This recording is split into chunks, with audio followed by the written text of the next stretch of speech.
This is the Pal Talk News Network. The views expressed are solely those of the speaker and not necessarily those of paltalk.com, AVN Software, or its advertisers.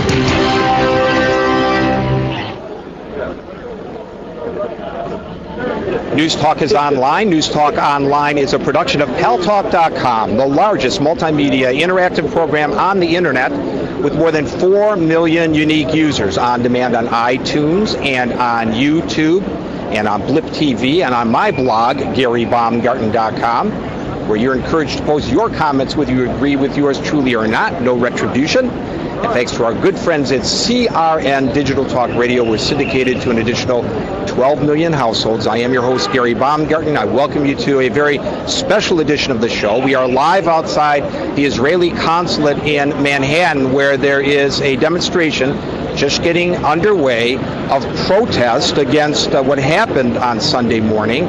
As a flotilla of 6 boats attempted to deliver humanitarian goods to the Gaza Strip, and the Israelis interdicted it, and for some reason that interdiction went terribly wrong, and there was a confrontation, and shots rang out, and when it all ended, some 30 people were injured, and sadly 9 people, civilians, were killed. This has resulted in pretty widespread condemnation of Israel. Down the street from where we are at the United Nations, early this morning, a resolution was passed demanding that there be some kind of an investigation and condemning the violence that occurred and what led up to it. Obviously, this is a very heated situation. People are very strongly opinionated about it on both sides. And there's a young lady here by the name of Teresa, who is one of the demonstrators. Thanks for joining us on News Talk Online on the Pal Talk News Network. Hi, thanks. What motivated you to come out here today? Well, I worked as international volunteer in a refugee camp in Nablus in the West Bank last summer. And that made me recognize that Israel is a very racist apartheid regime, and I also wondered how come that the world does so little about that. And when I heard what happened to the flotilla, I just joined. Now, are you convinced that Israel was 100% wrong in this situation? The Israelis are claiming that they were basically ambushed almost by the people on the one boat, anyways, the lead boat of the flotilla. Well, I don't see a reason why Israel needed to attack people in the international waters. They violated the law, the international law. They violated the law of the sea, and there's no excuse for that. So they have no excuse for attacking people on a boat carrying humanitarian aid to Gaza. What was it like working on the West Bank?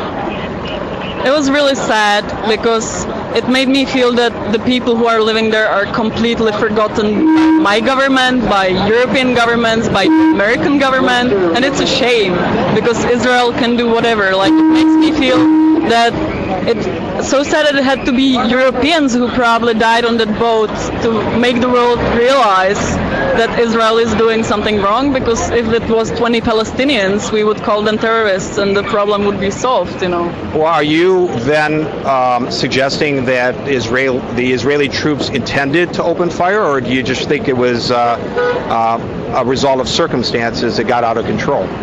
I really can't say. Probably both, because I think that Israel knows what, their navy is doing. So I don't think it's an accident. I think they are obsessed with power at the moment, and I also think this is probably the last time to show that we disagree, and for the international community to show that Israel has to obey law like any other country in the world. The Israelis say that the problem with bringing humanitarian aid via sea is that they can't interdict all the boats, they can't search them all if they allow them to come in, because they're fearful that weapons will come in under the guise of humanitarian aid, and that people are welcome to bring aid in over land. What's wrong with that? And if there is nothing wrong with that, why the flotilla in the first place? Well, first of all, I think that Israel is really keeping people in the West Bank and Gaza in a very, like they're oppressing them. They're in very indecent circumstances, and Israel always tries to limit, people to come in. And I think this is not right, like these people have right to be helped. They have right to get humanitarian aid because they need it. And many international humanitarian organizations said that, the situation is critical. And Israel, I don't just trust them that they are giving us the picture, because I've never been to Gaza, but I've been to the West Bank, and it was way worse than I could even imagine from how it is portrayed in the international media. One last question, Teresa. You've been a great interview.